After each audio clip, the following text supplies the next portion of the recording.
Naman ngayon kung -3 sa survey si PBBM? Ano naman ngayon kung -3 sa survey? Trust rating si BBM sa mga Pilipino dito sa Pilipinas ha. Ibig sabihin wala ng tiwala ang Pilipinas kay BBM. -3, hindi lang ito about numero. Nangangahulugan na kaya bumaba ang rating kasi nakukulangan or may mali sa administrasyon. Kung -3 ng isang Pangulo, nangangahulugan na hindi na magandang nangyayari sa Pilipinas. Dahil sa survey na yan, nangangahulugan din ang mga Pilipino ay patuloy na naghihirap. Kaya nga mababa ang ratings eh. Kasi mas pipiliin siya ng mga Pilipino kung maraming umangat na mga Pilipino. Kaso maraming mas naghirap, kaya nag-3.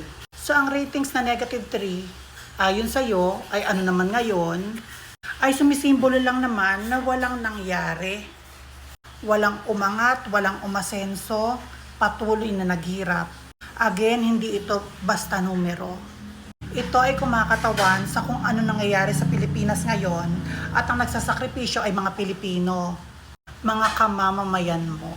At kung sakaling ano naman ngayon, dahil hindi naman natatakbo sa susunod si BBM mo, ay panigurado namang hindi na yung tatakbo dahil hindi na yung mananalo. Ano ang maganda dito?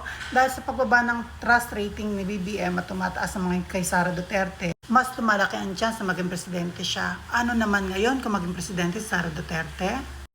Yung pinagtatanggol mo si BBM, makakalkal ang lahat ng baho, ang lahat ng mga pinagagawa, ang lahat ng mga pagnanakaw, kasama ang iba't ibang mga politiko at kasamang makukulong. Ayun yon. Kaya hindi siya ano naman ngayon.